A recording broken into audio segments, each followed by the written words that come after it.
Por que nós precisamos confessar com o sacerdote da igreja? Algumas pessoas perguntam assim, mas escuta, se eu me arrepender dos meus pecados, se eu me confessar diante de Deus, já não é suficiente? Por que eu preciso confessar com o padre? Bem, a resposta é muito clara e muito objetiva. Quem definiu isso não foi a igreja, foi Jesus Cristo.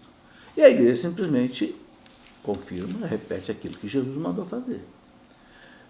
No Evangelho de São João, no capítulo 20, né, nós temos ali o dia em que Jesus ressuscitou, a narração. E na tarde daquele domingo, Jesus apareceu no cenáculo para os apóstolos que estavam reunidos.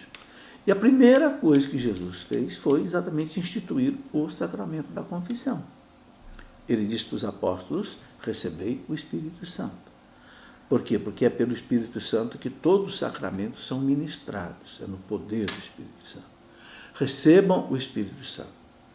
Assim como o Pai me enviou, eu vos envio a vós. A quem vocês perdoarem os pecados serão perdoados. Então veja, Jesus deixou bem claro, ninguém vai se confessar comigo, com o Pai, com o Espírito Santo, vai confessar com vocês.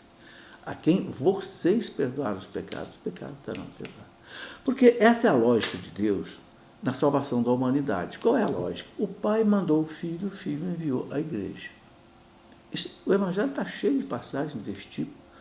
Por exemplo, Jesus disse para os apóstolos assim, eu disponho para vós o reino que, assim como o Pai dispôs para mim.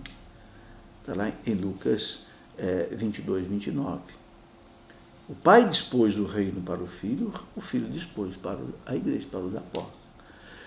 E aí ele mandou os apóstolos pelo mundo inteiro pregar o Evangelho, batizar, etc. Então, o Pai enviou o Filho enviou a igreja.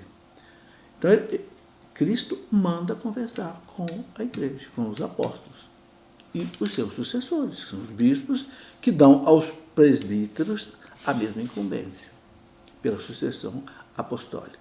Por isso nós temos que obedecer isso. Quando é que é obrigatório eu me confessar para poder comungar, poder receber a Eucaristia, quando tiver pecado grave? E o que é pecado grave? Pecado grave é um pecado que principalmente fere os 10 mandamentos. Aquilo que a consciência da gente pesa. Né? Santa Afonso de Ligório dizia, quando você comete um pecado grave, você fica incomodado. Então, a igreja manda buscar o perdão com o sacerdote. Claro que se você, antes de confessar, você se arrependeu, você prometeu para Deus que não quer mais, você já está perdoado por Deus. Mas, por causa da palavra de Jesus, a igreja manda confessar com o sacerdote. Para poder, inclusive, você fazer de novo um reatamento com a igreja. Por quê? Porque o pecado fere não só a Deus e ao pecador, mas o pecado fere também a igreja. Então, quando você se reconcilia com Deus através do ministro da igreja, você também está se reconciliando com a igreja. E a confissão com o sacerdote é muito importante também. Por quê? Porque o sacerdote vai te aconselhar, ele vai te orientar como você fugir daquela situação de pecado. Você vai poder tirar também outras dúvidas que você tenha com relação à tua vida espiritual, ligadas a pecado. Claro que a confissão não é para você fazer simplesmente uma conversa com o padre, mas uma direção espiritual, sim, naquelas coisas que você tem dúvida. Entende? Então, é um mandato de Cristo, não é simplesmente uma decisão da igreja, de um papa, de um bispo, de um santo. Não, Cristo mandou. A quem vocês perdoarem os pecados serão perdoados. João 20, 22.